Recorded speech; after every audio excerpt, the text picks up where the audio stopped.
ਮੇਰਾ ਨਾਮ ਅੰਕਿਤਾ ਹੈ। ਘਰ ਵਿੱਚ ਸਭ ਦੀ ਲਾਡਲੀ ਸੀ। ਮਾਂ ਬਾਪ ਦੇ ਜਿਗਰ ਦਾ ਟੋਟਾ ਤੇ ਭਾਬੀ ਦੀ ਸਭ ਤੋਂ ਚੰਗੀ ਦੋਸਤ ਸੀ। ਮੈਂ ਬਹੁਤ ਪਿਆਰ ਨਾਲ ਪਲੀ ਸੀ। ਘਰ ਵਿੱਚ ਕੀ ਕਰਨਾ ਹੈ, ਕੀ ਪਕਾਉਣਾ ਹੈ, ਇਹ ਵੀ ਮੇਰੇ ਅਨੁਸਾਰ ਹੀ ਹੁੰਦਾ ਸੀ। ਮੇਰੀ ਕਿਸੇ ਵੀ ਫਰਮਾਇਸ਼ ਨੂੰ ਨਜ਼ਰ ਅੰਦਾਜ਼ ਨਹੀਂ ਕੀਤਾ ਜਾਂਦਾ ਸੀ। ਸਾਰੀਆਂ ਫਰਮਾਇਸ਼ਾਂ ਪੂਰੀਆਂ ਕੀਤੀਆਂ ਜਾਂਦੀਆਂ ਸਨ। ਇੱਕ ਦਿਨ ਭਾਬੀ ਆਪਣੇ ਪੇਕੇ ਕੁਝ ਦਿਨ ਰਹਿਣ ਲਈ ਜਾ ਰਹੀ ਸੀ। ਮੈਂ ਉਹਨਾਂ ਨੂੰ ਮਨਾ ਕਰ ਦਿੱਤਾ। ਮੈਂ ਕਿਹਾ ਕਿ ਤੁਸੀਂ ਨਾ ਜਾਓ, ਮੇਰਾ ਦਿਲ ਨਹੀਂ ਲੱਗਦਾ ਤੁਹਾਡੇ ਬਿਨਾਂ। ਭਾਬੀ ਦਾ ਜਾਣਾ ਵੀ ਜ਼ਰੂਰੀ ਸੀ। ਇਸ ਲਈ ਮੇਰੇ ਭਰਾ ਨੇ ਕਿਹਾ ਕਿ ਅੰਕਿਤਾ ਆਪਣੀ ਭਾਬੀ ਨੂੰ ਜਾਣ ਦੇ। ਜੇ ਤੂੰ ਵੀ ਨਾਲ ਜਾਣਾ ਚਾਹੁੰਦੀ ਆ ਤਾਂ ਤੂੰ ਵੀ ਚਲੀ ਜਾ, ਇੰਨੇ ਨੂੰ ਹੋਰ ਕੀ ਚਾਹੀਦਾ ਹੈ। ਦੋ ਅੱਖਾਂ ਮੈਂ ਤੁਰੰਤ ਤਿਆਰ ਹੋ ਗਈ ਤੇ ਆਪਣਾ ਬੈਗ ਭਾਬੀ ਤੋਂ ਪਹਿਲਾਂ ਹੀ ਗੱਡੀ ਵਿੱਚ ਰੱਖ ਦਿੱਤਾ। ਮੈਂ ਬਹੁਤ ਜ਼ਿਆਦਾ ਖੁਸ਼ ਸੀ, ਪਰ ਮੈਨੂੰ ਲੱਗ ਰਿਹਾ ਸੀ ਕਿ ਭਾਬੀ ਮੈਨੂੰ ਆਪਣੇ ਨਾਲ ਲਿਜਾਣਾ ਨਹੀਂ ਚਾਹੁੰਦੀ ਸੀ। ਇੱਕ ਦੋ ਵਾਰ ਮੇਰੇ ਮਨ ਵਿੱਚ ਖਿਆਲ ਆਇਆ ਕਿ ਮੈਂ ਜਾਨ ਨੂੰ ਰਹਿਣ ਦਿੰਦੀ ਹਾਂ, ਪਰ ਮੈਂ ਬਹੁਤ ਜ਼ਿਆਦਾ ਢੀਠ ਬਣ ਗਈ ਸੀ। ਮੈਂ ਕਿਸੇ ਦੀ ਪਰਵਾਹ ਨਹੀਂ ਕਰਦੀ ਸੀ। ਫਿਰ ਮੈਂ ਆਪਣੀ ਭਾਬੀ ਦੇ ਨਾਲ ਉਸਦੇ ਪੇਕੇ ਚਲੀ ਗਈ।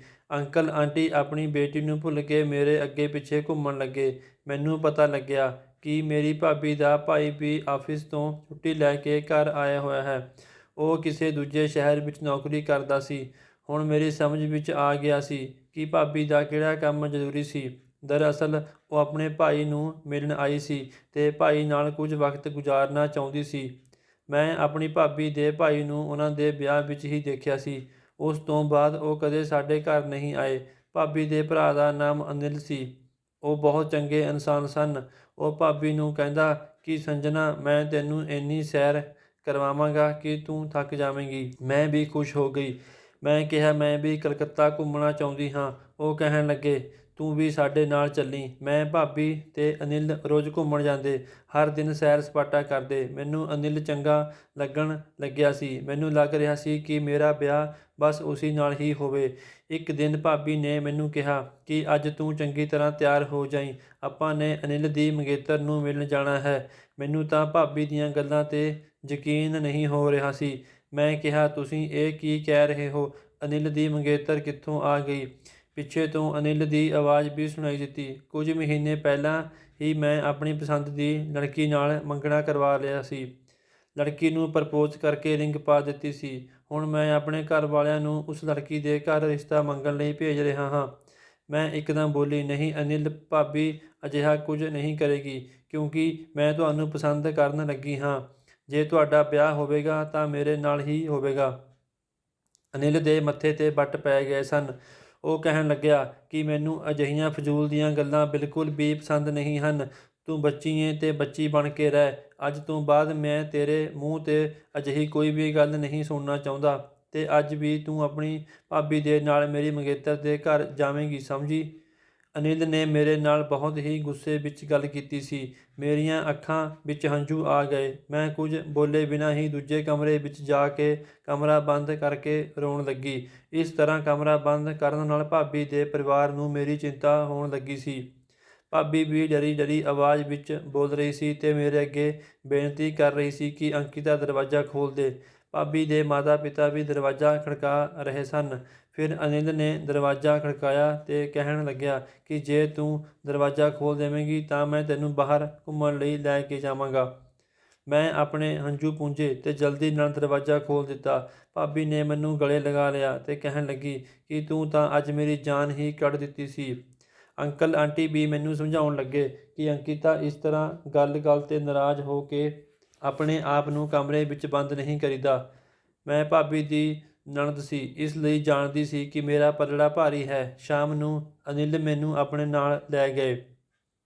ਅਨਿਲ ਮੈਨੂੰ ਕਹਿਣ ਲੱਗਿਆ ਕਿ ਅੰਕਿਤਾ, ਇਹ ਜ਼ਿੰਦਗੀ ਫੁੱਲਾਂ ਦੀ ਸੇਜ ਨਹੀਂ ਹੈ। ਇੱਥੇ ਕੰਢੇ ਵੀ ਹੁੰਦੇ ਹਨ ਤੇ ਉਹਨਾਂ ਨੂੰ ਬਰਦਾਸ਼ਤ ਵੀ ਕਰਨਾ ਪੈਂਦਾ ਹੈ। ਤੂੰ ਹੁਣ ਤੱਕ ਆਪਣੀ ਜ਼ਿੰਦਗੀ ਵਿੱਚ ਬਹੁਤ ਸਕੂਨ ਦੇਖਿਆ ਹੈ, ਪਰ ਮੈਂ ਆਪਣੀ ਜ਼ਿੰਦਗੀ ਵਿੱਚ ਬਹੁਤ ਸੰਘਰਸ਼ ਕੀਤਾ ਹੈ। ਮੈਂ ਰੋਜੀ ਰੋਟੀ ਲਈ ਵੀ ਦੂਜੇ ਸ਼ਹਿਰ ਵਿੱਚ ਆਪਣੇ ਮਾਤਾ ਪਿਤਾ ਤੋਂ ਦੂਰ ਰਹਿੰਦਾ ਹਾਂ। ਮੈਂ ਹੋਰ ਵੀ ਬਹੁਤ ਸਾਰੀਆਂ ਪਰੇਸ਼ਾਨੀਆਂ ਦਾ ਸਾਹਮਣਾ ਕਰਦਾ ਹਾਂ। ਹੁਣ ਮੇਰੀ ਜ਼ਿੰਦਗੀ ਵਿੱਚ ਇੱਕ ਖੁਸ਼ੀ ਆਈ ਹੈ ਤੇ ਉਹ ਹੈ ਮੇਰੀ ਮੰਗੇਤਰ, ਤੇ ਹੁਣ ਉਸ ਨੂੰ ਮੇਰੇ ਤੋਂ ਨਾ ਖੋਹ। ਤੇਰੀ ਜ਼ਿੰਦਗੀ ਵਿੱਚ ਹੁਣ ਸੰਘਰਸ਼ ਸ਼ੁਰੂ ਹੋਇਆ ਹੈ। ਤੂੰ ਮੈਨੂੰ ਪਸੰਦ ਕਰਦੀ ਹੈ, ਪਰ ਮੈਂ ਤੈਨੂੰ ਪਸੰਦ ਨਹੀਂ ਕਰਦਾ। ਜਦ ਤੂੰ ਭਗਵਾਨ ਦੇ ਕਰੀਬ ਹੋ ਜਾਏਂਗੀ ਤਾਂ ਤੇਰੀਆਂ ਅੱਖਾਂ ਖੁੱਲ੍ਹ ਜਾਣਗੀਆਂ। ਤੂੰ ਇਹਨਾਂ ਕੁਦਰਤ ਦੇ ਨਿਯਮਾਂ ਨੂੰ ਦੇਖੇਂਗੀ ਤੇ ਮਹਿਸੂਸ ਕਰੇਂਗੀ ਤੇ ਰੱਬ ਦਾ ਧੰਨਵਾਦ ਕਰੇਂਗੀ। ਅੱਜ ਤੋਂ ਬਾਅਦ ਤੂੰ ਮੇਰੇ ਲਈ ਕਦੇ ਵੀ ਜਿੱਦ ਨਹੀਂ ਕਰੇਂਗੀ। ਹੁਣ ਕੱਲ੍ਹ ਨੂੰ ਤੂੰ ਮੰਮੀ ਡੈਡੀ ਤੇ ਆਪਣੀ ਭਾਬੀ ਨਾਲ ਮੇਰਾ ਰਿਸ਼ਤਾ ਲੈ ਕੇ ਜਾਵੀਂ। ਮੈਂ ਨਾ ਵਿੱਚ ਸਿਰ ਹਿਲਾ ਦਿੱਤਾ ਤੇ ਕਿਹਾ ਕਿ ਜੇ ਮੈਂ ਵਿਆਹ ਕਰਵਾਵਾਂਗੀ ਤਾਂ ਸਿਰਫ ਤੇ ਸਿਰਫ ਤੁਹਾਡੇ ਨਾਲ ਕਰਾਵਾਂਗੀ। ਅਨਿਲ ਗੁੱਸੇ ਨਾਲ ਬੋਲਿਆ ਕਿ ਤੈਨੂੰ ਸਮਝਾਉਣਾ ਹੀ ਬੇਕਾਰ ਹੈ। ਚੱਲ ਉੱਠ ਤੇ ਘਰ ਨੂੰ ਚੱਲੀਏ। ਅਨਿਲ ਮੈਨੂੰ ਜ਼ਬਰਦਸਤੀ ਘਰ ਲੈ ਗਿਆ। ਉਸ ਰਾਤ ਮੈਂ ਖਾਣਾ ਵੀ ਨਹੀਂ ਖਾਧਾ। ਮੈਂ ਆਪਣੇ ਭਰਾ ਨੂੰ ਫੋਨ ਕਰ ਦਿੱਤਾ ਕਿ ਮੈਨੂੰ ਆ ਕੇ ਲੈ ਜਾਓ, ਮੇਰਾ ਇੱਥੇ ਦਿਲ ਨਹੀਂ ਲੱਗਦਾ। ਮੇਰਾ ਭਰਾ ਬਹੁਤ ਪਰੇਸ਼ਾਨ ਹੋ ਗਿਆ। ਉਹ ਮੈਨੂੰ ਪੁੱਛਦਾ ਰਿਹਾ ਕਿ ਅੰਕਿਤਾ ਦੱਸ ਤਾਂ ਸਹੀ ਕੀ ਗੱਲ ਹੋ ਗਈ। ਮੈਂ ਕਿਹਾ ਕਿ ਤੁਸੀਂ ਸਵੇਰੇ ਬਸ ਮੈਨੂੰ ਲੈਣ ਆ ਜਾਇਓ, ਫਿਰ ਮੈਂ ਸਭ ਕੁਝ ਦੱਸ ਦੇਵਾਂਗੀ। ਮੇਰੇ ਭਰਾ ਨੇ ਕਿਹਾ ਠੀਕ ਹੈ। ਫਿਰ ਮੈਂ ਫ਼ੋਨ ਕੱਟ ਕੇ ਸੌਂ ਗਈ। ਅਗਲੇ ਦਿਨ ਵੀ ਮੈਂ ਆਪਣੇ ਆਪ ਨੂੰ ਕਮਰੇ ਵਿੱਚ ਬੰਦ ਰੱਖਿਆ। ਮੇਰਾ ਭਰਾ 11 ਵਜੇ ਮੈਨੂੰ ਲੈਣ ਆ ਗਿਆ ਸੀ। ਫਿਰ ਕਿਤੇ ਜਾ ਕੇ ਮੈਂ ਦਰਵਾਜ਼ਾ ਖੋਲ੍ਹਿਆ ਤੇ ਆਪਣੇ ਭਰਾ ਦੇ ਗਲੇ ਲੱਗ ਕੇ ਰੋਣ ਲੱਗੀ। ਮੇਰਾ ਭਰਾ ਬੋਲਿਆ ਕਿ ਕੀ ਗੱਲ ਹੈ, ਤੂੰ ਇਸ ਤਰ੍ਹਾਂ ਕਿਉਂ ਰੋ ਰਹੀ ਆਂ? ਮੈਂ ਕਿਹਾ ਤੁਸੀਂ ਬਸ ਮੈਨੂੰ ਘਰ ਲੈ ਚੱਲੋ, ਮੈਂ ਘਰ ਜਾ ਕੇ ਹੀ ਸਭ ਕੁਝ ਦੱਸਾਂਗੀ। ਫਿਰ ਮੇਰੇ ਭਰਾ ਨੇ ਭਾਬੀ ਨੂੰ ਤਿਆਰ ਹੋਣ ਲਈ ਕਿਹਾ। ਭਾਬੀ ਕਹਿਣ ਲੱਗੀ ਕਿ ਮੈਂ ਅਜੇ ਨਹੀਂ ਜਾਣਾ ਚਾਹੁੰਦੀ, ਕਿ ਮੈਂ ਕੁਝ ਦਿਨਾਂ ਲਈ ਹੋਰ ਰੁਕ ਜਾਵਾਂ। ਤਾਂ ਮੇਰੇ ਭਰਾ ਨੇ ਨਾ ਵਿੱਚ ਸਿਰ ਹਿਲਾ ਦਿੱਤਾ ਤੇ ਕਿਹਾ ਕਿ ਨਹੀਂ, ਤੂੰ ਹੁਣੇ ਸਾਡੇ ਨਾਲ ਚੱਲੇਂਗੀ, ਜਾ ਕੇ ਆਪਣਾ ਸਮਾਨ ਪੈਕ ਕਰ। ਭਾਬੀ ਨੇ ਬੜੇ ਦੁਖੀ ਮਨ ਦੇ ਨਾਲ ਪੈਕਿੰਗ ਕੀਤੀ ਤੇ ਤਿਆਰ ਹੋਣ ਲੱਗੀ। ਜਾਣ ਤੋਂ ਪਹਿਲਾਂ ਮੈਂ ਅਨਿਲ ਦੇ ਕਮਰੇ ਵਿੱਚ ਗਈ ਤੇ ਉਸ ਨੂੰ ਕਹਿਣ ਲੱਗੀ ਕਿ ਹੁਣ ਮੈਂ ਸਿਰਫ ਇਸ ਲਈ ਜਾ ਰਹੀ ਹਾਂ ਤਾਂ ਕਿ ਮੈਂ ਤੁਹਾਡੀ ਪਤਨੀ ਬਣ ਕੇ ਇਸ ਘਰ ਵਿੱਚ ਦੁਬਾਰਾ ਆ ਸਕਾਂ। ਅਨਿਲ ਬਸ ਮੈਨੂੰ ਦੇਖਦੇ ਹੀ ਰਹਿ ਗਿਆ ਸੀ। ਰਸਤੇ ਵਿੱਚ ਭਾਬੀ ਨੂੰ ਗੱਲਾਂ ਸੁਣਾਉਂਦੇ ਰਹੇ ਕਿ ਮੈਂ ਤੇਰੇ 'ਤੇ ਭਰੋਸਾ ਕਰਕੇ ਆਪਣੀ ਭੈਣ ਨੂੰ ਤੇਰੇ ਨਾਲ ਭੇਜਣ ਦੀ ਇਜਾਜ਼ਤ ਦਿੱਤੀ ਸੀ, ਪਰ ਤੂੰ ਤਾਂ ਸ਼ਾਇਦ ਇਸ ਦਾ ਖਿਆਲ ਹੀ ਨਹੀਂ ਰੱਖਿਆ। ਦੇਖ ਤਾਂ ਸਹੀ ਕਿਵੇਂ ਬੁਰਾ ਹਾਲ ਹੋ ਗਿਆ ਹੈ ਇਸ ਦਾ। ਘਰ ਜਾ ਕੇ ਮੈਂ ਦੇਖਿਆ ਕਿ ਮੇਰੀ ਮਾਂ ਤੇ ਪਿਤਾ ਜੀ ਵੀ ਮੇਰੀ ਚਿੰਤਾ ਵਿੱਚ ਪਰੇਸ਼ਾਨ ਸਨ। ਮੈਂ ਜਾਣਦੀ ਸੀ ਕਿ ਮੇਰੀ ਥੋੜ੍ਹੀ ਜਿਹੀ ਵੀ ਪਰੇਸ਼ਾਨੀ ਤੇ ਮੇਰੇ ਸਾਰੇ ਘਰ ਦੇ ਪਰੇਸ਼ਾਨ ਹੋ ਜਾਂਦੇ ਸੀ। ਪਿਤਾ ਜੀ ਮੈਨੂੰ ਗਲੇ ਲਗਾ ਕੇ ਪਿਆਰ ਕਰਨ ਲੱਗੇ ਤੇ ਕਹਿਣ ਲੱਗੇ, ਮੈਨੂੰ ਦੱਸ ਤੈਨੂੰ ਕੀ ਪਰੇਸ਼ਾਨੀ ਹੈ, ਤੂੰ ਕਿਉਂ ਰੋ ਰਹੀ ਆਂ? ਮੈਂ ਬੋਲੀ, ਪਿਤਾ ਜੀ ਮੈਂ ਭਾਬੀ ਦੇ ਭਰਾ ਅਨਿਲ ਨਾਲ ਵਿਆਹ ਕਰਵਾਉਣਾ ਚਾਹੁੰਦੀ ਹਾਂ, ਪਰ ਉਸਨੇ ਮੈਨੂੰ ਮੇਰੇ ਮੂੰਹ 'ਤੇ ਹੀ ਇਨਕਾਰ ਕਰ ਦਿੱਤਾ। ਹੁਣ ਤੁਸੀਂ ਸਾਰੇ ਮਿਲ ਕੇ ਉਸਨੂੰ ਸਮਝਾਓ ਤਾਂ ਕਿ ਉਹ ਮੇਰੇ ਨਾਲ ਵਿਆਹ ਕਰਵਾਉਣ ਨੂੰ ਰਾਜ਼ੀ ਹੋ ਜਾਵੇ। ਮੇਰੀ ਮਾਂ ਬਹੁਤ ਖੁਸ਼ ਹੋ ਗਈ। ਉਹ ਕਹਿਣ ਲੱਗੀ, ਇਹ ਤਾਂ ਬਹੁਤ ਖੁਸ਼ੀ ਦੀ ਗੱਲ ਹੈ। ਘਰ ਦੀ ਗੱਲ ਘਰ ਵਿੱਚ ਹੀ ਰਹਿ ਜਾਵੇਗੀ। ਜਿਸ ਤਰ੍ਹਾਂ ਅਸੀਂ ਸੰਜਨਾ ਨੂੰ ਆਪਣੀ ਬੇਟੀ ਬਣਾ ਕੇ ਰੱਖਿਆ ਹੈ, ਉਸੇ ਤਰ੍ਹਾਂ ਉਸਦੇ ਮਾਤਾ ਪਿਤਾ ਵੀ ਤੈਨੂੰ ਆਪਣੀ ਬੇਟੀ ਬਣਾ ਕੇ ਰੱਖਣਗੇ। ਪਰ ਭਾਬੀ ਬਹੁਤ ਪਰੇਸ਼ਾਨ ਹੋ ਗਈ। ਉਹ ਕਹਿਣ ਲੱਗੀ ਕਿ ਮੰਮੀ ਇਹ ਗੱਲ ਤਾਂ ਤੁਸੀਂ ਠੀਕ ਕਹਿ ਰਹੇ ਹੋ, ਪਰ ਅਨਿਲ ਦੀ ਮੰਗਣੀ ਹੋ ਚੁੱਕੀ ਹੈ। ਉਸਨੂੰ ਜਿਹੜੀ ਲੜਕੀ ਪਸੰਦ ਸੀ ਉਸਨੇ ਉਸਨੂੰ ਰਿੰਗ ਪਾ ਦਿੱਤੀ ਹੈ। ਕੱਲ੍ਹ ਨੂੰ ਮੇਰੇ ਮੰਮੀ ਤੇ ਡੈਡੀ ਜਾ ਕੇ ਰਿਸ਼ਤਾ ਪੱਕਾ ਕਰਕੇ ਆਉਣਗੇ। ਮੇਰੀ ਮਾਂ ਗੁੱਸੇ ਵਿੱਚ ਕਹਿਣ ਲੱਗੀ ਕਿ ਸੰਜਨਾ ਇਹ ਤਾਂ ਤੂੰ ਪਰਾਇਆਂ ਵਾਲੀ ਗੱਲ ਕਰ ਦਿੱਤੀ। ਲੋਕਾਂ ਦੇ ਤਾਂ ਵਿਆਹ ਤੱਕ ਟੁੱਟ ਜਾਂਦੇ ਹਨ, ਤਾਂ ਕਿ ਤੇਰੇ ਭਰਾ ਇੱਕ ਮੰਗਣਾ ਤੱਕ ਨਹੀਂ ਤੋੜ ਸਕਦਾ। ਭਾਬੀ ਕਹਿਣ ਲੱਗੀ ਕਿ ਨਹੀਂ ਮੰਮੀ, ਮੇਰਾ ਭਰਾ ਇਹ ਮੰਗਣਾ ਨਹੀਂ ਤੋੜ ਸਕਦਾ ਕਿਉਂਕਿ ਉਹ ਉਸ ਲੜਕੀ ਨੂੰ ਬਹੁਤ ਪਿਆਰ ਕਰਦਾ ਹੈ। ਉਹ ਗੁੱਸੇ ਵਿੱਚ ਉੱਥੋਂ ਉੱਠ ਕੇ ਚਲੀ ਗਈ ਸੀ। ਫਿਰ ਮੇਰੀ ਮਾਂ ਨੇ ਮੇਰੇ ਭਰਾ ਨਾਲ ਗੱਲ ਕੀਤੀ ਕਿ ਤੂੰ ਸੰਜਨਾ ਨਾਲ ਗੱਲ ਕਰਕੇ ਉਹ ਆਪਣੇ ਭਰਾ ਦਾ ਰਿਸ਼ਤਾ ਮੇਰੀ ਬੇਟੀ ਨਾਲ ਕਰਵਾਵੇ। ਹੁਣ ਸਾਡੇ ਘਰ ਵਿੱਚ ਹਰ ਸਮੇਂ ਇਹੀ ਬਹਿਸ ਹੁੰਦੀ ਰਹਿੰਦੀ ਸੀ। ਮਾਂ ਨੇ ਭਾਬੀ ਨੂੰ ਇਹ ਤੱਕ ਕਹਿ ਦਿੱਤਾ ਸੀ ਕਿ ਜੇ ਅਨਿਲ ਮੇਰੀ ਬੇਟੀ ਨਾਲ ਵਿਆਹ ਨਹੀਂ ਕਰਵਾਵੇਗਾ ਤਾਂ ਮੈਂ ਤੈਨੂੰ ਤਲਾਕ ਦਵਾ ਦੇਵਾਂਗੀ। ਹੁਣ ਭਾਬੀ ਵੀ ਬਹੁਤ ਪਰੇਸ਼ਾਨ ਰਹਿਣ ਲੱਗੀ ਸੀ। ਉਹ ਆਪਣੇ ਪੇਕਿਆਂ ਵਿੱਚ ਬਾਰ-ਬਾਰ ਫੋਨ ਕਰਦੀ ਰਹਿੰਦੀ ਸੀ, ਪਰ ਉਸਦੀ ਕਿਸੇ ਨੇ ਇੱਕ ਨਾ ਸੁਣੀ। ਇੱਕ ਦਿਨ ਮੈਂ ਇਹ ਧਮਕੀ ਦੇ ਦਿੱਤੀ ਸੀ ਕਿ ਮੈਂ ਖੁਦਕੁਸ਼ੀ ਕਰ ਲਵਾਂਗੀ। ਉਸ ਦਿਨ ਮੇਰੇ ਭਰਾ ਨੇ ਭਾਬੀ ਨੂੰ ਧੱਕੇ ਮਾਰ ਕੇ ਘਰ ਤੋਂ ਕੱਢ ਦਿੱਤਾ। ਉਹ ਕਹਿਣ ਲੱਗੇ ਕਿ ਹੁਣ ਤੂੰ ਇਸ ਘਰ ਵਿੱਚ ਉਦੋਂ ਹੀ ਆਵੇਂਗੀ ਜਦ ਅਨਿਲ ਮੇਰੀ ਭੈਣ ਨਾਲ ਵਿਆਹ ਕਰਨ ਨੂੰ ਰਾਜ਼ੀ ਹੋ ਜਾਵੇਗਾ। ਅਜੇ ਮੇਰੀ ਭਾਬੀ ਨੂੰ ਗਏ ਹੋਏ 1 ਮਹੀਨਾ ਹੀ ਹੋਇਆ ਸੀ ਕਿ ਸਾਨੂੰ ਖਬਰ ਮਿਲੀ ਕਿ ਅਨਿਲ ਦਾ ਉਸ ਕੁੜੀ ਨਾਲ ਵਿਆਹ ਹੋ ਗਿਆ ਹੈ। ਹੁਣ ਤਾਂ ਸਾਡੇ ਘਰ ਵਿੱਚ ਤੂਫਾਨ ਹੀ ਮਚ ਗਿਆ ਸੀ। ਮੈਂ ਖਾਣਾ ਪੀਣਾ ਬੰਦ ਕਰ ਦਿੱਤਾ ਸੀ। ਮੇਰੀ ਮਾਂ ਮੇਰੇ ਭਰਾ ਨੂੰ ਕਹਿਣ ਲੱਗੀ ਸੀ ਕਿ ਤੂੰ ਸੰਜਨਾ ਨੂੰ ਤਲਾਕ ਦੇ ਕੇ ਉਸ ਤੋਂ ਛੁਟਕਾਰਾ ਪਾ ਲੈ। ਉਹਨਾਂ ਨੂੰ ਵੀ ਪਤਾ ਲੱਗੇ ਕਿ ਕਿਸੇ ਦੀ ਬੇਟੀ ਦਾ ਦੁੱਖ ਦੇਖ ਕੇ ਕਿਵੇਂ ਲੱਗਦਾ ਹੈ। ਪਰ ਇਸ ਗੱਲ 'ਤੇ ਮੇਰਾ ਭਰਾ ਅੜ ਗਿਆ। ਉਹ ਕਹਿਣ ਲੱਗਿਆ ਕਿ ਮੈਂ ਆਪਣੀ ਪਤਨੀ ਨੂੰ ਤਲਾਕ ਨਹੀਂ ਦੇਵਾਂਗਾ। ਉਹ ਆਪਣੀ ਪਤਨੀ ਨੂੰ ਖੋਣਾ ਨਹੀਂ ਚਾਹੁੰਦੇ ਸਨ। ਜਦ ਤੋਂ ਮੇਰੀ ਮਾਂ ਨੇ ਅਨਿਲ ਦੇ ਵਿਆਹ ਦੀ ਗੱਲ ਸੁਣੀ ਸੀ, ਉਹ ਤਾਂ ਜਿਵੇਂ ਪਾਗਲ ਹੀ ਹੋ ਗਈ ਸੀ।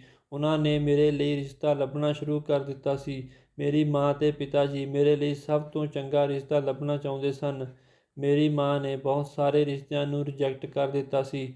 2 ਮਹੀਨਿਆਂ ਬਾਅਦ ਹੁਣ ਆਖਰਕਾਰ ਮੇਰੇ ਲਈ ਮੇਰੀ ਮਾਂ ਅਤੇ ਪਿਤਾ ਜੀ ਨੂੰ ਇੱਕ ਰਿਸ਼ਤਾ ਵਧੀਆ ਲੱਗਿਆ ਸੀ। ਇਹਨਾਂ 2 ਮਹੀਨਿਆਂ ਵਿੱਚ ਮੇਰੇ ਸਿਰ ਤੋਂ ਅਨਿਲ ਦੇ ਪਿਆਰ ਦਾ ਭੂਤ ਵੀ ਉਤਰ ਗਿਆ ਸੀ। ਮੈਂ ਸਮੀਪ ਦੀ ਫੋਟੋ ਦੇਖੀ ਤਾਂ ਉਹ ਮੈਨੂੰ ਬਹੁਤ ਚੰਗਾ ਲੱਗਿਆ ਸੀ। ਮਾਂ ਨੇ ਦੱਸਿਆ ਕਿ ਉਹ ਬਹੁਤ ਉੱਚੇ ਖਾਨਦਾਨ ਦੇ ਹਨ, ਸਮਾਜ ਵਿੱਚ ਉਹਨਾਂ ਦਾ ਨਾਮ ਹੈ। ਮੈਂ ਬਹੁਤ ਖੁਸ਼ ਹੋ ਗਈ। ਹੁਣ ਮੇਰੇ ਵਿਆਹ ਦੀ ਤਿਆਰੀ ਹੋਣ ਲੱਗੀ ਸੀ। ਮੇਰੇ ਭਰਾ ਨੇ ਮੇਰੀ ਮਾਂ ਨੂੰ ਕਿਹਾ ਕਿ ਉਹ ਸੰਜਨਾ ਨੂੰ ਘਰ ਲੈ ਕੇ ਆਉਣਾ ਚਾਹੁੰਦੇ ਹਨ, ਪਰ ਮੇਰੀ ਮਾਂ ਨੇ ਸਾਫ਼ ਇਨਕਾਰ ਕਰ ਦਿੱਤਾ। ਮੇਰੀ ਮਾਂ ਨੇ ਕਿਹਾ ਕਿ ਇੱਕ ਵਾਰ ਅੰਕਿਤਾ ਦਾ ਵਿਆਹ ਹੋ ਲੈਣ ਦੇ, ਫਿਰ ਤੂੰ ਜੋ ਮਰਜ਼ੀ ਕਰੀਂ। ਕਿਤੇ ਅਜਿਹਾ ਨਾ ਹੋਵੇ ਕਿ ਅੰਕਿਤਾ ਸੰਜਨਾ ਨੂੰ ਦੇਖ ਕੇ ਇਸ ਵਿਆਹ ਤੋਂ ਇਨਕਾਰ ਕਰ ਦੇਵੇ ਤੇ ਮੇਰੀ ਬੱਚੀ ਦੇ ਜ਼ਖਮ ਫਿਰ ਤੋਂ ਹਰੇ ਹੋ ਜਾਣ। ਮਾਂ ਦੀ ਗੱਲ ਸੁਣ ਕੇ ਮੇਰੇ ਭਰਾ ਨੇ ਸਿਰ ਝੁਕਾ ਲਿਆ ਸੀ। ਮੇਰੇ ਵਿਆਹ ਦੀਆਂ ਤਿਆਰੀਆਂ ਬੜੇ ਜ਼ੋਰਾਂ ਸ਼ੋਰਾਂ ਨਾਲ ਹੋ ਰਹੀਆਂ ਸਨ। ਆਖਿਰਕਾਰ ਮੇਰੇ ਵਿਆਹ ਵਾਲਾ ਦਿਨ ਵੀ ਆ ਗਿਆ ਸੀ। ਮੈਂ ਆਪਣੇ ਰਾਜਕੁਮਾਰ ਜਿਹੇ ਪਤੀ ਨੂੰ ਆਪਣੇ ਕੋਲ ਬੈਠਾ ਦੇਖ ਕੇ ਮਨ ਹੀ ਮਨ ਰੱਬ ਦਾ ਸ਼ੁਕਰੀਆ ਅਦਾ ਕੀਤਾ। ਫਿਰ ਮੇਰੀ ਵਿਦਾਈ ਹੋ ਗਈ ਤੇ ਮੈਂ ਆਪਣੇ ਸਸੁਰਾਲ ਪਹੁੰਚ ਗਈ। ਉੱਥੇ ਕੁਝ ਰਸਮਾਂ ਕੀਤੀਆਂ ਗਈਆਂ ਤੇ ਫਿਰ ਮੇਰੀ ਸੱਸ ਮੈਨੂੰ ਮੇਰੇ ਕਮਰੇ ਵਿੱਚ ਲੈ ਆਈ ਸੀ। ਮੈਂ ਆਪਣੇ ਦਹੇਜ ਵਿੱਚ ਮਿਲੇ ਹੋਏ ਬੈੱਡ 'ਤੇ ਬੈਠ ਗਈ। ਜਦ ਮੇਰੇ ਪਤੀ ਕਮਰੇ ਵਿੱਚ ਆਏ ਤਾਂ ਮੈਂ ਸ਼ਰਮ ਨਾਲ ਆਪਣੀਆਂ ਨਜ਼ਰਾਂ ਝੁਕਾ ਲਈਆਂ ਸਨ, ਪਰ ਉਸਨੇ ਮੇਰੀ ਨਾ ਤਾਂ ਤਾਰੀਫ ਕੀਤੀ ਤੇ ਨਾ ਹੀ ਮੇਰੇ ਵੱਲ ਦੇਖਿਆ ਸੀ। ਉਸਨੇ ਸਿਰਫ ਇੰਨਾ ਹੀ ਕਿਹਾ ਸੀ ਕਿ ਅੰਕਿਤਾ ਮੇਰੀ ਮਾਂ ਦੀ ਹਰ ਗੱਲ ਮੰਨੀ। ਇੰਨੇ ਨੂੰ ਮੇਰੀ ਸੱਸ ਵੀ ਕਮਰੇ ਵਿੱਚ ਆ ਗਈ ਸੀ। ਮੇਰੀ ਸੱਸ ਨੇ ਆਉਂਦੇ ਹੀ ਮੈਨੂੰ ਇਹ ਹੁਕਮ ਸੁਣਾ ਦਿੱਤਾ ਸੀ ਕਿ ਬੈੱਡ ਤੋਂ ਉੱਤਰ। ਮੈਨੂੰ ਬੜੀ ਹੈਰਾਨੀ ਹੋਈ। ਮੇਰੇ ਪਤੀ ਬੋਲੇ, ਅੰਕਿਤਾ ਤੈਨੂੰ ਸੁਣਾਈ ਨਹੀਂ ਦੇ ਰਿਹਾ? ਫਿਰ ਮੈਂ ਹੜਬੜਾਹਟ ਵਿੱਚ ਆਪਣਾ ਭਾਰੀ ਲਹਿੰਗਾ ਸੰਭਾਲ ਕੇ ਖੜੀ ਹੋ ਗਈ। ਮੇਰੀ ਸੱਸ ਨੇ ਨੌਕਰਾਂ ਨੂੰ ਕਿਹਾ ਕਿ ਇਹ ਬੈੱਡ ਬਾਹਰ ਲੈ ਜਾਓ ਤੇ ਫਿਰ ਮੇਰੀ ਸੱਸ ਨੇ ਜ਼ਮੀਨ 'ਤੇ ਚਾਦਰ ਵਿਛਾ ਕੇ ਮੈਨੂੰ ਕਿਹਾ ਕਿ ਅੱਜ ਤੂੰ ਰਾਤ ਨੂੰ ਇੱਥੇ ਹੀ ਸੌਵੇਂਗੀ। ਸਾਡੇ ਇੱਥੇ ਰਿਵਾਜ ਹੈ ਕਿ ਨਵੀਂ ਨਵੇਲੀ ਦੁਲਹਨ ਨੂੰ ਚਾਦਰ 'ਤੇ ਹੀ ਸੌਣਾ ਪੈਂਦਾ ਹੈ। ਮੈਨੂੰ ਇਹ ਗੱਲ ਬਿਲਕੁਲ ਵੀ ਚੰਗੀ ਨਹੀਂ ਲੱਗੀ ਸੀ, ਪਰ ਮੈਂ ਸਮੀਪ ਦੇ ਬਾਰੇ ਸੋਚ ਕੇ ਚੁੱਪ ਕਰ ਗਈ। ਮੈਂ ਇੰਨੇ ਲਾਡਾਂ ਪਿਆਰਾਂ ਨਾਲ ਪਲੀ ਹੋਈ ਭਲਾ ਜ਼ਮੀਨ 'ਤੇ ਕਿਵੇਂ ਸੌਂ ਸਕਦੀ ਸੀ? ਸੱਸ ਦੇ ਜਾਣ ਤੋਂ ਬਾਅਦ ਮੈਂ ਸਮੀਪ ਨੂੰ ਸ਼ਿਕਾਇਤ ਕੀਤੀ ਕਿ ਮੈਨੂੰ ਜ਼ਮੀਨ 'ਤੇ ਸੌਣ ਦੀ ਆਦਤ ਨਹੀਂ ਹੈ, ਤਾਂ ਸਮੀਪ ਕਹਿਣ ਲੱਗਿਆ ਕਿ ਮੈਨੂੰ ਸ਼ਿਕਾਇਤ ਕਰਨ ਵਾਲੀਆਂ ਔਰਤਾਂ ਬਿਲਕੁਲ ਵੀ ਪਸੰਦ ਨਹੀਂ ਹਨ। ਮੈਂ ਚੁੱਪ-ਚਾਪ ਜ਼ਮੀਨ 'ਤੇ ਬੈਠ ਗਈ। ਕੁਝ ਦੇਰ ਬਾਅਦ ਮੇਰੀ ਸੱਸ ਫਿਰ ਤੋਂ ਕਮਰੇ ਵਿੱਚ ਆਈ ਤੇ ਕਹਿਣ ਲੱਗੀ ਕਿ ਬਹੂ, ਆਪਣੇ ਸੋਨੇ ਦੇ ਗਹਿਣੇ ਵੀ ਮੈਨੂੰ ਦੇ ਦੇ। ਮੈਂ ਚੁੱਪਚਾਪ ਆਪਣੇ ਗਹਿਣੇ ਉਤਾਰ ਕੇ ਉਸਨੂੰ ਦੇ ਦਿੱਤੇ। ਫਿਰ ਮੇਰੀ ਸੱਸ ਬਾਹਰ ਚਲੀ ਗਈ। ਮੈਨੂੰ ਚਾਦਰ 'ਤੇ ਬੈਠੀ ਨੂੰ ਇੰਨੀ ਨੀਂਦ ਆ ਰਹੀ ਸੀ ਕਿ ਮੈਂ ਬੇਬਸ ਹੋ ਕੇ ਇੱਕ ਪਾਸੇ ਨੂੰ ਹੀ ਡਿੱਗ ਪਈ। ਸਵੇਰ ਮੇਰੀ ਅੱਖ ਖੁੱਲ੍ਹੀ ਬਹੁਤ ਦੇਰ ਨਾਲ ਸੀ। ਜਦ ਮੈਂ ਚਾਰੇ ਪਾਸੇ ਦੇਖਿਆ ਤਾਂ ਮੈਨੂੰ ਬਹੁਤ ਅਜੀਬ ਜਿਹਾ ਮਹਿਸੂਸ ਹੋਇਆ, ਪਰ ਜਿਵੇਂ ਹੀ ਮੇਰੀ ਨਜ਼ਰ ਚਾਦਰ 'ਤੇ ਪਈ ਤਾਂ ਮੇਰੇ ਪੈਰਾਂ ਥੱਲਿਓਂ ਜ਼ਮੀਨ ਨਿਕਲ ਗਈ ਸੀ, ਕਿਉਂਕਿ ਉੱਥੇ ਇੱਕ ਚਿੱਠੀ ਪਈ ਸੀ। ਮੈਂ ਕੰਬਦੇ ਹੱਥਾਂ ਨਾਲ ਉਹ ਚਿੱਠੀ ਨੂੰ ਖੋਲ੍ਹ ਕੇ ਦੇਖਿਆ ਤੇ ਪੜ੍ਹਨ ਲੱਗੀ। ਉਸ ਵਿੱਚ ਲਿਖਿਆ ਸੀ ਕਿ ਅੰਕਿਤਾ, ਤੈਨੂੰ ਇਹ ਚਿੱਠੀ ਪੜ੍ਹ ਕੇ ਬਹੁਤ ਦੁੱਖ ਹੋਣ ਵਾਲਾ ਹੈ। ਮੈਂ ਜਾਣਦਾ ਹਾਂ ਕਿ ਤੂੰ ਇਹ ਚਿੱਠੀ ਪੜ੍ਹ ਕੇ ਬਹੁਤ ਰੋਵੇਂਗੀ। ਤੈਨੂੰ ਸਮਝ ਨਹੀਂ ਆਵੇਗਾ ਕਿ ਤੂੰ ਕੀ ਕਰੇ, ਪਰ ਮੈਂ ਤੇਰੇ ਤੋਂ ਸੱਚ ਨਹੀਂ ਲੁਕਾਉਣਾ ਚਾਹੁੰਦਾ। ਮੈਂ ਸਮੀਪ ਨਹੀਂ ਹਾਂ, ਮੈਂ ਸਮੀਪ ਦਾ ਰੂਪ ਧਾਰਨ ਕੀਤਾ ਸੀ। ਮੈਂ ਇੱਕ ਲੁਟੇਰਾ ਹਾਂ ਤੇ ਜਿਹੜੀ ਔਰਤ ਮੇਰੀ ਮਾਂ ਬਣ ਕੇ ਤੁਹਾਡੇ ਘਰ ਆਈ ਸੀ ਉਹ ਮੇਰੀ ਮਾਂ ਨਹੀਂ ਹੈ, ਤੇ ਜਿਹੜੀ ਸਾਡੇ ਨੌਕਰਾਣੀ ਸੀ ਤੇ ਨਾ ਹੀ ਉਹ ਸਾਡੀ ਕੰਮ ਵਾਲੀ ਸੀ।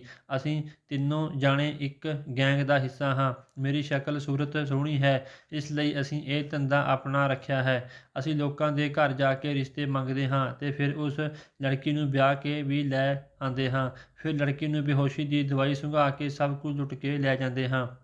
ਅਸੀਂ ਤੇਰੇ ਵੀ ਦਹੇਜ ਦਾ ਸਾਰਾ ਸਮਾਨ ਲੈ ਕੇ ਜਾ ਰਹੇ ਹਾਂ, ਨਾਲ ਹੀ ਤਲਾਕ ਦੇ ਕਾਗਜ਼ ਵੀ ਪਏ ਹਨ। ਤੂੰ ਮੇਰੇ ਵੱਲ ਤੋਂ ਆਜ਼ਾਦ ਆ, ਪਰ ਤੈਨੂੰ ਘਬਰਾਉਣ ਦੀ ਜ਼ਰੂਰਤ ਨਹੀਂ ਹੈ, ਕਿਉਂਕਿ ਮੈਂ ਤੈਨੂੰ ਹੱਥ ਵੀ ਨਹੀਂ ਲਗਾਇਆ।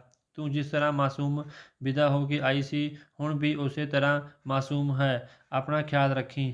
ਇਹ ਚਿੱਠੀ ਪੜ੍ਹ ਕੇ ਮੈਨੂੰ ਚੱਕਰ ਆਉਣ ਲੱਗੇ। ਮੈਨੂੰ ਆਲੇ ਦੁਆਲੇ ਕੰਧਾਂ ਦਰਵਾਜ਼ੇ ਘੁੰਮਦੇ ਦਿਖਾਈ ਦੇ ਰਹੇ ਸਨ। ਮੈਂ ਚਾਰੇ ਪਾਸੇ ਨਿਗਾਹ ਮਾਰੀ ਤਾਂ ਮੈਨੂੰ ਸਿਵਾਏ ਇਸ ਚਾਦਰ 'ਤੇ ਜਿਸ 'ਤੇ ਮੈਂ ਸੂਈ ਸੀ ਉਸ ਤੋਂ ਇਲਾਵਾ ਕਮਰੇ ਵਿੱਚ ਹੋਰ ਕੁਝ ਵੀ ਦਿਖਾਈ ਨਹੀਂ ਦਿੱਤਾ।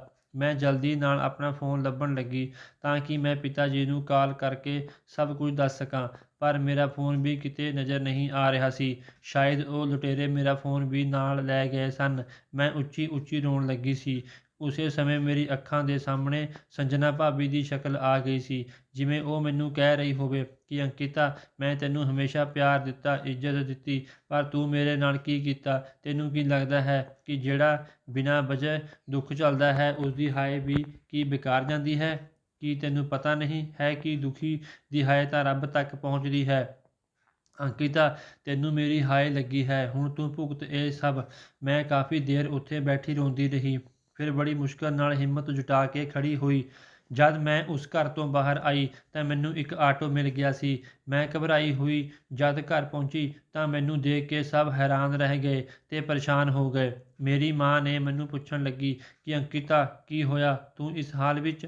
ਮੈਂ ਆਪਣੇ ਮਾਤਾ ਪਿਤਾ ਨੂੰ ਸਾਰੀ ਗੱਲ ਦੱਸ ਦਿੱਤੀ ਤਾਂ ਬਹੁਤ ਪਰੇਸ਼ਾਨ ਹੋ ਗਏ। ਮੈਂ ਭੱਜ ਕੇ ਆਪਣੇ ਭਰਾ ਦੇ ਕੋਲ ਗਈ ਤੇ ਕਿਹਾ, ਭਾਈ, ਤੁਸੀਂ ਭਾਬੀ ਨੂੰ ਘਰ ਲੈ ਆਓ। ਤੁਹਾਨੂੰ ਮੇਰੀ ਕਸਮ ਹੈ, ਮੈਂ ਉਹਨਾਂ ਨਾਲ ਬਹੁਤ ਗਲਤ ਕੀਤਾ ਹੈ। ਮੈਨੂੰ ਇਸੇ ਦੀ ਇਹ ਸਜ਼ਾ ਮਿਲੀ ਹੈ। ਮੇਰੇ ਭਰਾ ਨੇ ਮੈਨੂੰ ਗਲੇ ਨਾਲ ਲਗਾ ਲਿਆ ਤੇ ਮੈਨੂੰ ਹੌਸਲਾ ਦਿੱਤਾ। ਮੇਰਾ ਭਰਾ ਸ਼ਾਮ ਤੱਕ ਭਾਬੀ ਨੂੰ ਘਰ ਲੈ ਆਇਆ ਸੀ। ਮੈਂ ਰੋ ਰੋ ਕੇ ਆਪਣੀ ਭਾਬੀ ਤੋਂ ਮਾफ़ੀ ਮੰਗੀ। ਮੇਰੀ ਮਾਂ ਨੇ ਵੀ ਭਾਬੀ ਤੋਂ ਮਾफ़ੀ ਮੰਗ ਲਈ ਸੀ। ਮੇਰੀ ਭਾਬੀ ਨੇ ਮੈਨੂੰ ਗਲੇ ਲਗਾ ਕੇ ਕਿਹਾ ਕਿ ਤੂੰ ਤਾਂ ਮੇਰੀ ਆਪਣੀ ਆ, ਮੇਰੀ ਭੈਣ ਆ। ਮੈਂ ਕਦੇ ਵੀ ਤੇਰੇ ਲਈ ਬੁਰਾ ਨਹੀਂ ਸੋਚਿਆ। ਤੂੰ ਫਿਕਰ ਨਾ ਕਰ, ਸਭ ਕੁਝ ਠੀਕ ਹੋ ਜਾਵੇਗਾ। ਅਨਿਲ ਦੇ ਘਰ ਬੇਟਾ ਪੈਦਾ ਹੋਇਆ ਸੀ। ਸਾਰੇ ਬਹੁਤ ਖੁਸ਼ ਸੀ, ਪਰ ਮੇਰੇ ਦਿਲ ਵਿੱਚ ਬਹੁਤ ਉਦਾਸੀ ਛਾਈ ਹੋਈ ਸੀ ਕਿ ਕਾਸ਼ ਅਨਿਲ ਮੈਨੂੰ ਅਪਣਾ ਲੈਂਦਾ ਤਾਂ ਮੈਨੂੰ ਇੰਨਾ ਦੁੱਖ ਨਾ ਦੇਖਣਾ ਪੈਂਦਾ। ਕੁਝ ਦਿਨਾਂ ਬਾਅਦ ਮੇਰੀ ਭਾਬੀ ਦੀ ਇੱਕ ਸਹੇਲੀ ਆਪਣੇ ਇਕਲੌਤੇ ਭਰਾ ਦੇ ਲਈ ਮੇਰੇ ਲਈ ਰਿਸ਼ਤਾ ਲੈ ਕੇ ਆਈ। ਮੇਰੀ ਮੰਮੀ ਪਾਪਾ ਨੂੰ ਇਹ ਰਿਸ਼ਤਾ ਪਸੰਦ ਆ ਗਿਆ ਸੀ ਤਾਂ ਮੈਂ ਵੀ ਸਿਰ ਝੁਕਾ ਲਿਆ, ਪਰ ਇਸ ਵਾਰ ਮੈਂ ਕੋਈ ਉਮੀਦ ਨਹੀਂ ਕੀਤੀ ਸੀ। ਮੇਰੇ ਦਿਲ ਵਿੱਚ ਖੁਸ਼ੀ ਨਹੀਂ ਸੀ। ਕਰਦੇ ਕਰਾਉਂਦੇ ਵਿਦਾਈ ਦਾ ਦਿਨ ਵੀ ਆ ਗਿਆ। ਮੈਂ ਰੋਬਿਨ ਦੀ ਦੁਲਹਨ ਬਣ ਕੇ ਉਹਦੇ ਘਰ ਆ ਗਈ ਸੀ। ਉਹ ਮੇਰੀ ਤਾਰੀਫ ਕਰਦੇ ਥੱਕਦੇ ਨਹੀਂ ਸਨ। ਦਿਨ ਐਵੇਂ ਹੀ ਲੰਘਦੇ ਗਏ। ਹੌਲੀ ਹੌਲੀ ਮੈਨੂੰ ਅਹਿਸਾਸ ਹੋਇਆ ਕਿ ਉਹ ਇੱਕ ਬਹੁਤ ਚੰਗੇ ਇਨਸਾਨ ਹਨ ਤੇ ਚੰਗੇ ਪਤੀ ਹਨ। ਉਹਨਾਂ ਦੀ ਸੰਗਤ ਵਿੱਚ ਮੈਂ ਆਪਣੇ ਸਾਰੇ ਦੁੱਖ ਭੁੱਲ ਗਈ ਸੀ। ਹੁਣ ਮੈਂ ਆਪਣੀ ਜ਼ਿੰਦਗੀ ਵਿੱਚ ਬਹੁਤ ਖੁਸ਼ ਹਾਂ, ਪਰ ਮੈਂ ਇਹ ਸਬਕ ਜ਼ਰੂਰ ਸਿੱਖ ਲਿਆ ਹੈ ਕਿ ਕਦੇ ਕਿਸੇ ਨਾਲ ਬੁਰਾ ਨਾ ਕਰੋ। ਜੇ ਕਿਸੇ ਨਾਲ ਬੁਰਾ ਕਰਦੇ ਹੋ ਤਾਂ ਆਪਣੇ ਨਾਲ ਜ਼ਰੂਰ ਬੁਰਾ ਹੁੰਦਾ ਹੈ, ਤੇ ਜੇ ਕਿਸੇ ਦਾ ਭਲਾ ਕਰਦੇ ਹਾਂ ਤਾਂ ਉਸਦਾ ਫਲ ਵੀ ਜ਼ਰੂਰ ਮਿਲਦਾ ਹੈ। ਜੇਕਰ ਦੋਸਤੋ ਇਹ ਕਹਾਣੀ ਤੁਹਾਨੂੰ ਵਧੀਆ ਲੱਗੀ ਤਾਂ ਪਲੀਜ਼ ਲਾਈਕ, ਕਮੈਂਟ ਤੇ ਸ਼ੇਅਰ ਕਰ ਦਿਓ। ਧੰਨਵਾਦ।